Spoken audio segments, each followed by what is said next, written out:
everyone, Charlotte, and thank you for coming watching part 2.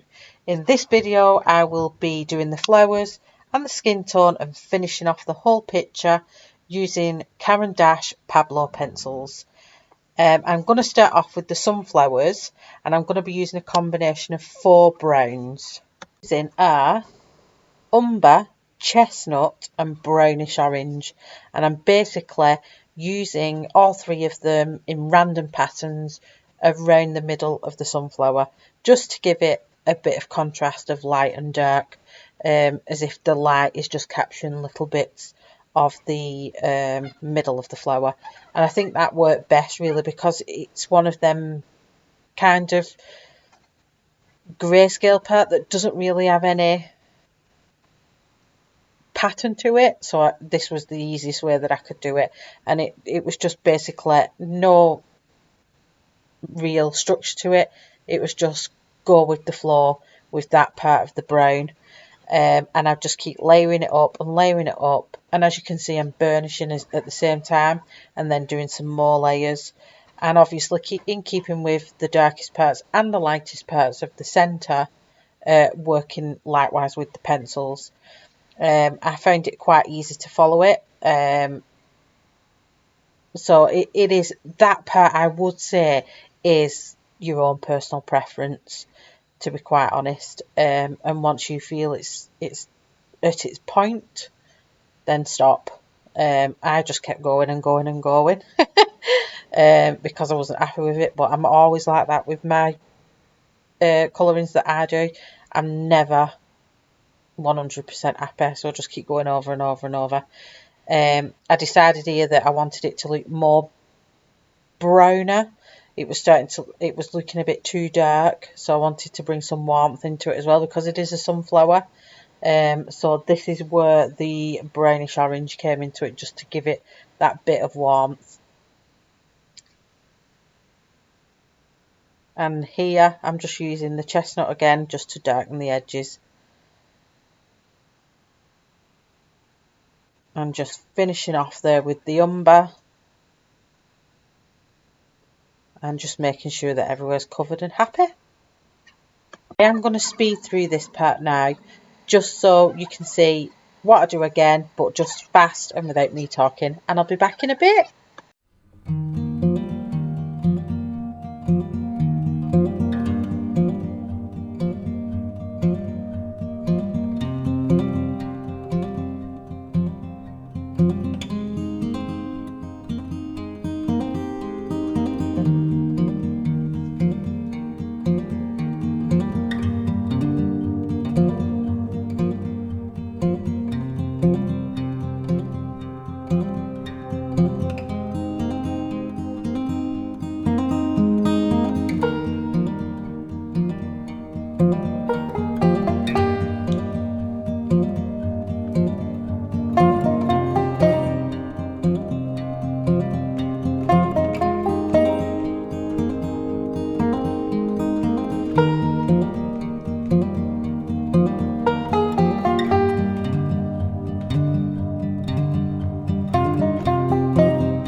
Okay, I'm back now, and I'm going to start with the petals, and as you can see I'm using the umber, and I'm going around following the grayscale of the picture during the shadows between each petal where it joins the centre of the flower.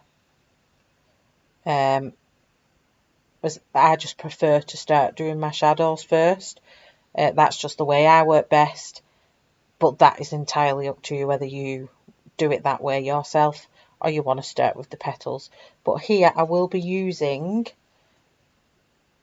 5 different colours in these petals, starting with the Umber for the shadows, and just work my way around all them petals, making sure that the shadows look right to give it that nice 3D effect so it pops once all the petals are coloured in. And I'm going to move on to English Red. I'm going to do these by doing nice, small, thin strokes in one direction following the line of the petals. And I'm going to be doing this in each petal. I just find that petals all have these like little veins of colour in them, so I feel that this brings out that natural look to the petals. And I'm going to go around all the petals on the sunflower, and I will come back once I've done all that.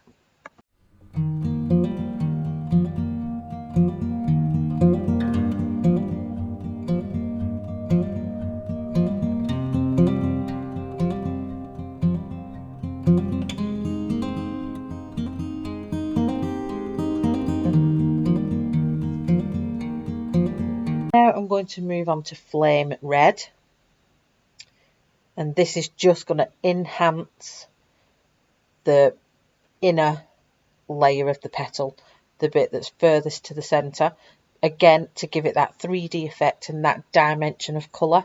You want to really use multiple colours within your colourings to bring out the best out of your colouring in the end. It always pays off using 3 or 4 different colours rather than just going in with 1 or 2. I do prefer to use quite a few different tones of the same family just to give it that nice depth of colour. And I'm going to go again in the same action, doing the thin strokes, following the line of the petal, and I'm going to do this all the way around the flower again. So I'll come back once I've done that.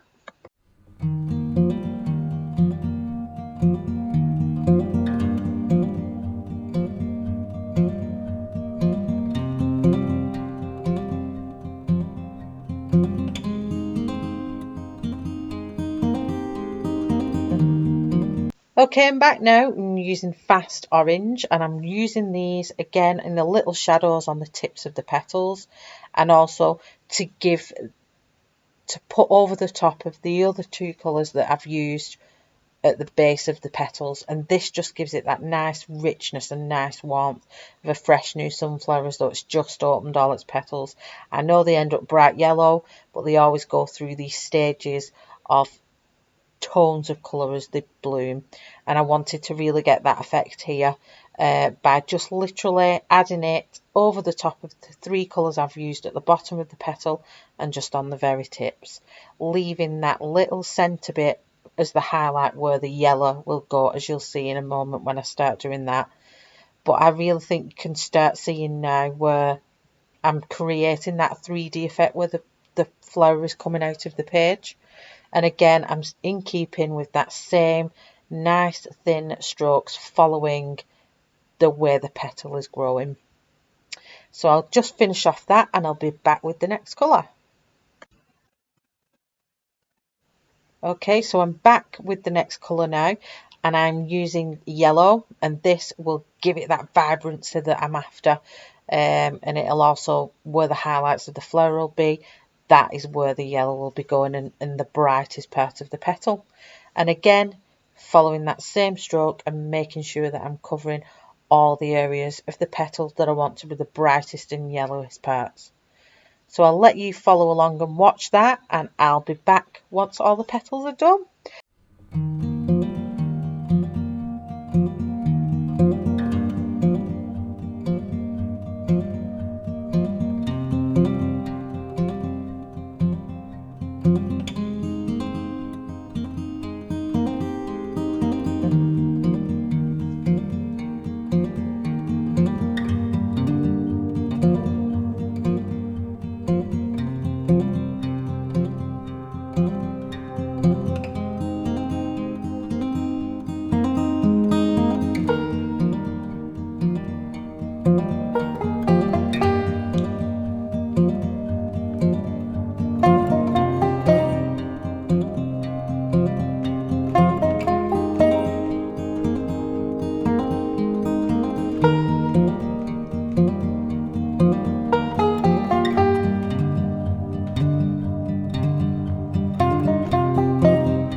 Okay, so I'm just finishing off with that last yellow pencil there, and I will literally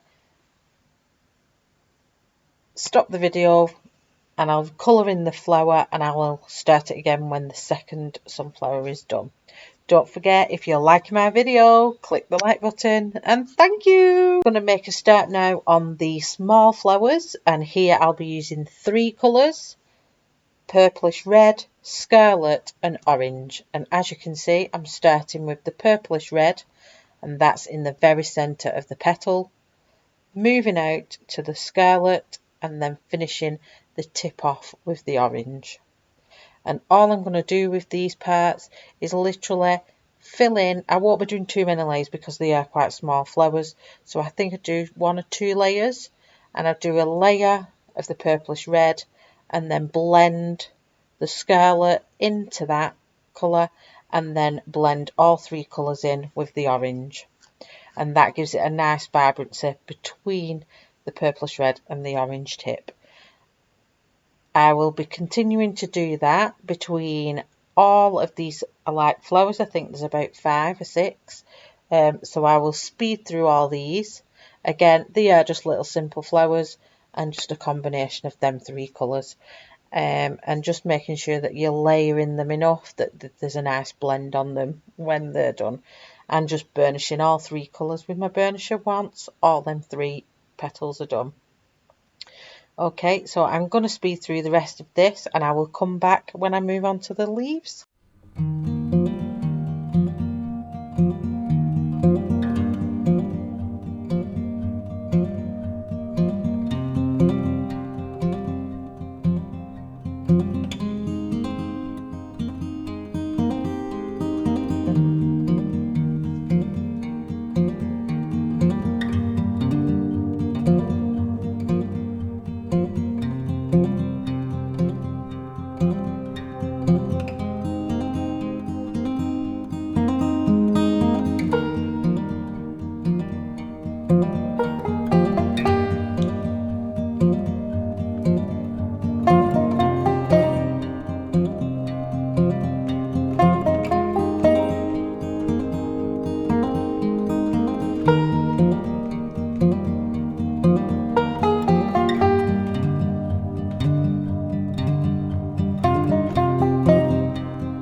Okay, if you are liking my channel and you liking what you're seeing, please share it, please like it, and please subscribe to my channel. It does help me a lot and gets me up the higher ranks in YouTube.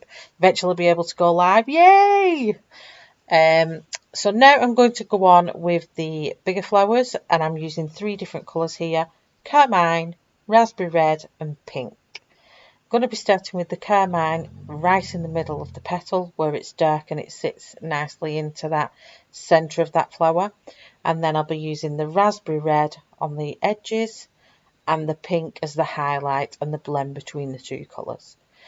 I'll be doing 1 or 2 layers here. We'll start with the Carmine, and then I do a nice little layer around the edge and use the Pink to blend them in nicely.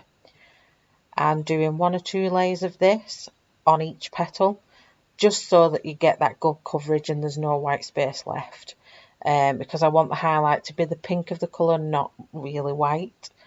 I just personally feel that that's how I like to do highlights. Everybody's different. People like to use the whites of the paper. That's fantastic, but I personally like to use to cover the whole page. So once I've done that, I think there's 2 of these flowers that I'm going to be doing. I shall be back when we're doing the leafage.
The last of them flowers there, and we're going to start doing the leaves now. And the leaves, I'll be using a combination of greenish blue, grass green and light green.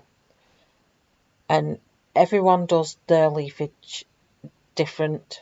I like to do where I'll use the darkest grass green in the creases of the flowers and then the light green on the edges and blending them through with the two colours.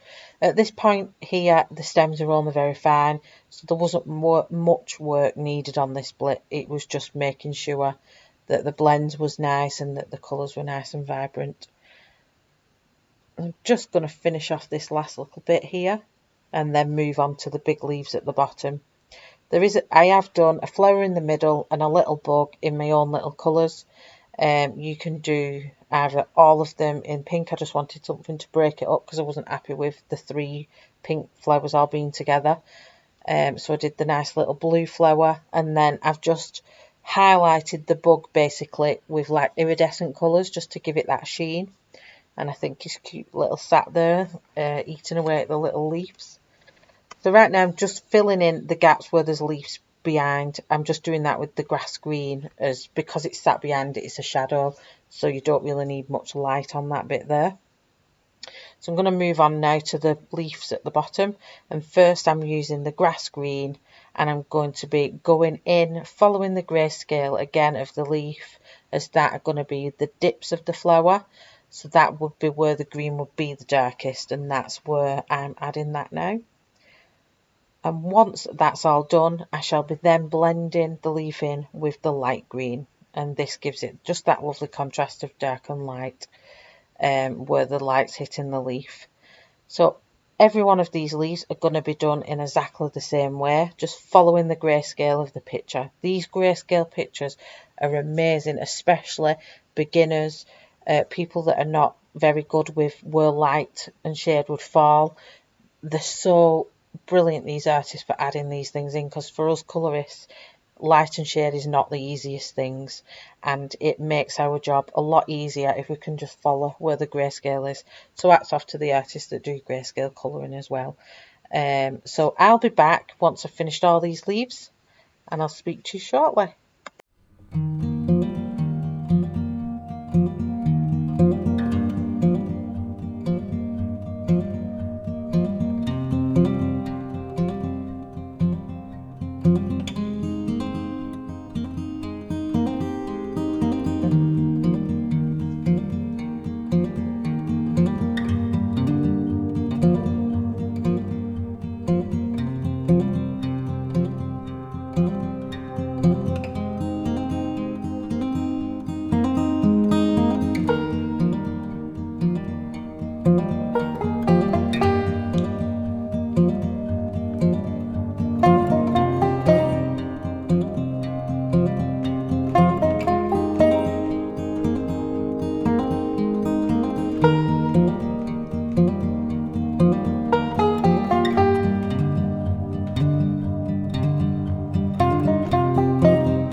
This last leaf off and then move on to the skin tones. On the skin tones I'm going to be using Apricot, Hazel and Brown Ochre. The Apricot, I'm just going to give it a nice even coverage across the whole of the face and the neck, and I'm just going to do that by doing nice strokes one way, covering the whole face with nice little strokes one way, and then I'll be going over this going the opposite way. This just makes it that little bit more seamless and covers in a lot of that white space. At this point, skin tone will always look horrible.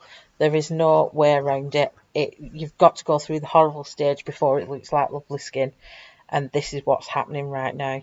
So at the minute, just a nice even layer of your lightest skin tone, and then I'll be using the Hazel. This is to pick out the first parts of the shadows, so not the deepest shadows, just where there will be cast of shadow on the face. This is just the first layer of that, and I'll be running round the edges of the hair, round the nose, in the ear, the jawline, and again, it looks messy. It always does. My skin tones always look messy, but they just end up coming out looking nice at the end.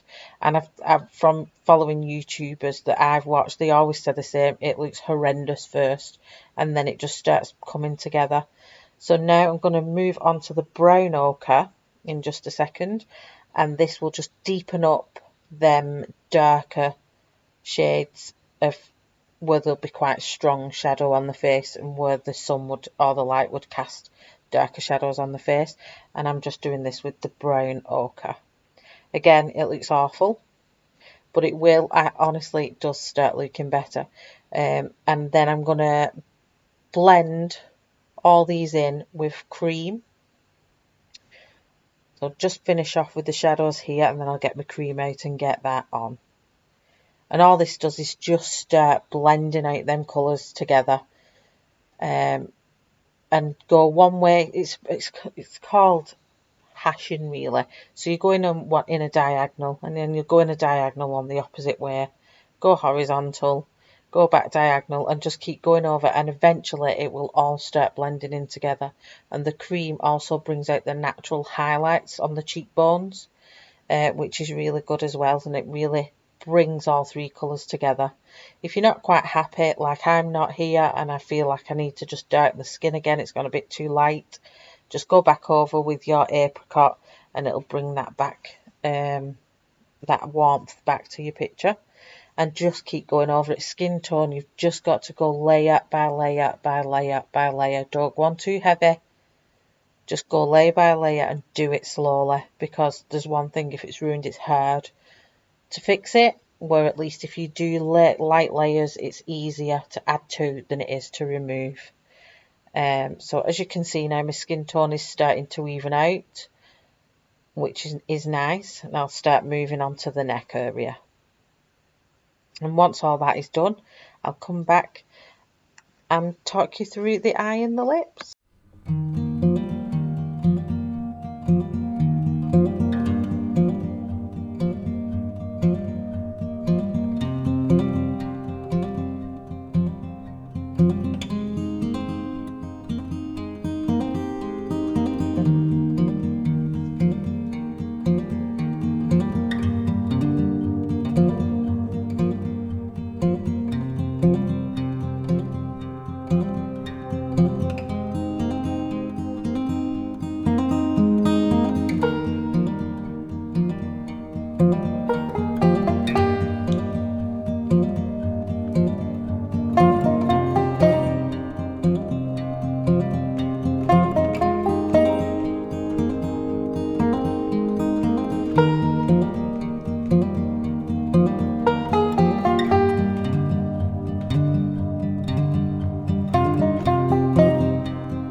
Going to start doing the whites of the eyes now, and I always like to do the whites of the eye with a very light grey, purely because even though our whites of our eyes do look white, they are actually slightly darker than white.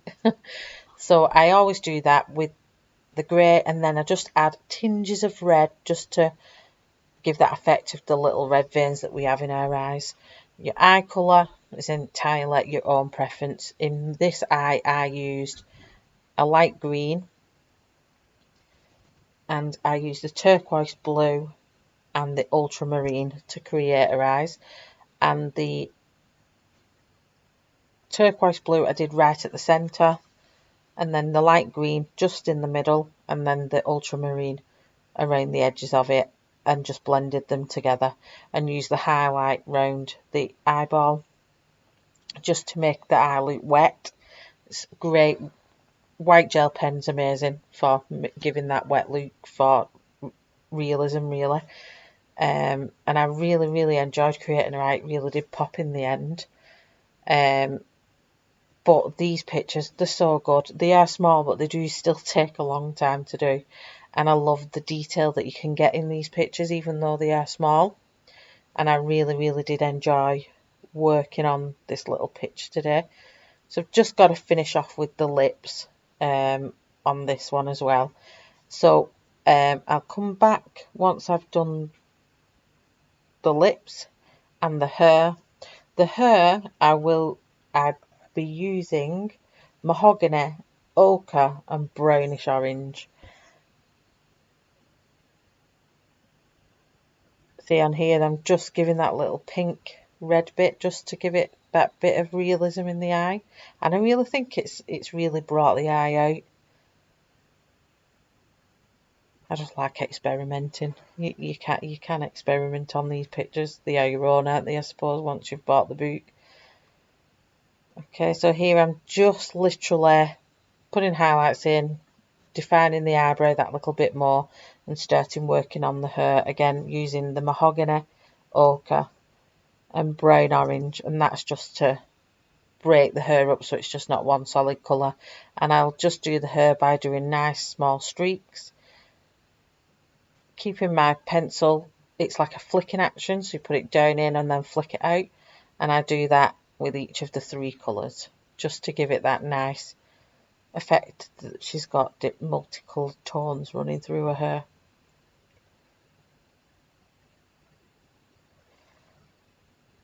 And all we've got left to do once I've finished the hair is just to highlight the lips, and she's all finished.